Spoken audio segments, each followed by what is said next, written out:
Privatization is it is a political decision.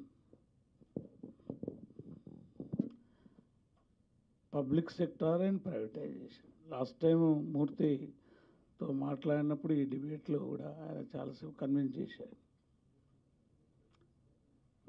ఎప్పుడైతే 1990లో globalisation వచ్చిందో వాళ్ళు 3 సూత్రాలు తీసుకొని వచ్చారు. చాలా ఇంట్రెస్టింగ్.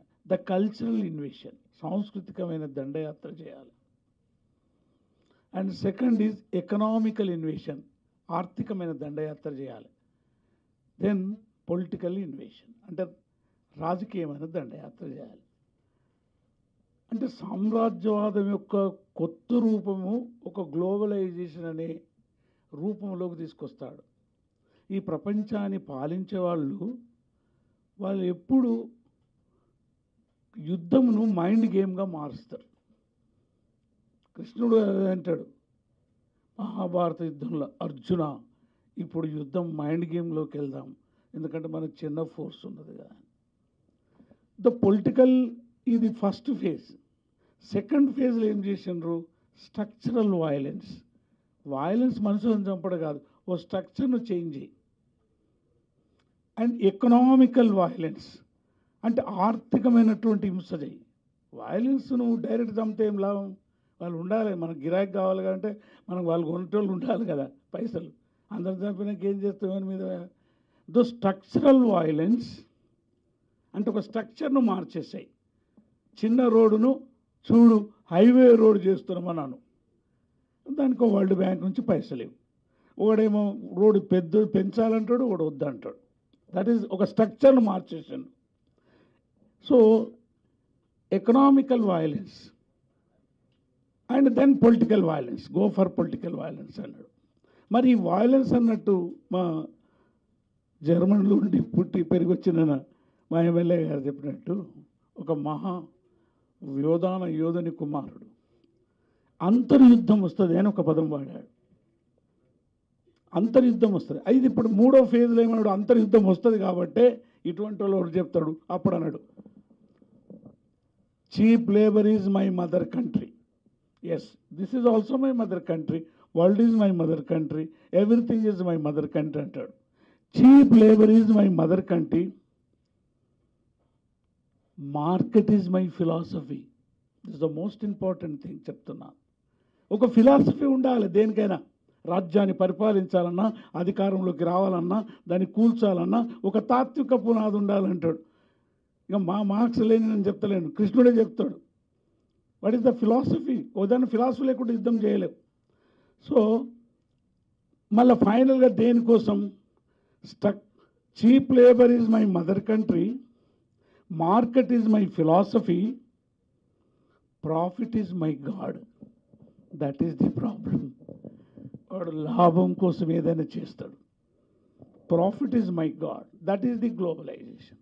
సో దాంట్లో భాగంగా ప్రపంచంలో జరుగుతున్న మార్పులలో మన భారతదేశం లాంటి దేశంలో ఆర్థికంగా ఇట్లున్న ఈ దేశం social and economical changes, Ambedkar చెప్పినట్టు 1 మ్యాన్ 1 ఓట్ రాజకీయ అధికారం మాత్రం ఇచ్చిన కానీ ఈ దేశంలో ఆర్థిక అసమానతలు, సాంఘిక అసమానతలు కూడా ఉన్నాయి. మనిషిని మనిషిగా గుర్తించరు. అది ఇట్లా నువ్వు చేయకపోతే, దాన్ని మెల్లమెల్లగా ఇట్లా లేపకపోతే అది ఆ రాజ్యాంగం కానీ అది పోయి అంతర్యుద్ధం వస్తుందంటాడు. సో ఈ ఆర్థికంగా అసమానతలు ఉన్న భారతదేశంలో ఆంధ్రప్రదేశే తీసుకుందాం, 3 ప్రాంతాలు, తెలంగాణ తీసుకుందాం, సామాజిక అసమానతలు ఉన్న ఈ దేశంలో, మానవ అసమానతలు ఉన్న ఈ దేశంలో, అంటే మనిషిని గుర్తించని ఈ దేశంలో ఇలాంటి ప్రైవేటైజేషన్స్ వస్తుంది. మేధావులు, విద్యార్థులు, రాజకీయవేత్త. It is an political issue. It is not an ordinary issue. ఏదో కార్మికులకు జీతం పెరగలేదు, లేకపోతే ఏమైనా అయిందంటే మేము స్టేజ్ మీద నూలం అందరం పోయి ఒక స్ట్రైక్ చేస్తాం. It is an international and the part of the international, it is the state and the central policy. కాబట్టి కేంద్రంలో పరిపాలించే పాలకులారా, రాష్ట్రాల్లో పరిపాలించే పాలకులారా, మీరెటువైపు అని ప్రశ్నిస్తున్నాం. అందుకే ఓ గౌరవనీయులైన ముఖ్యమంత్రి వైఎస్ రాజశేఖర్ రెడ్డి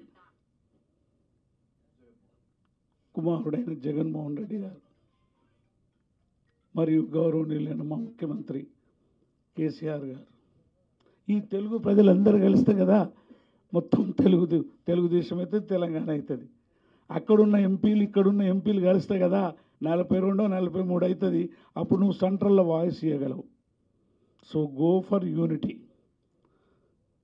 భిన్న సమస్యలు ఉన్నా కానీ విడిపోయిన మనం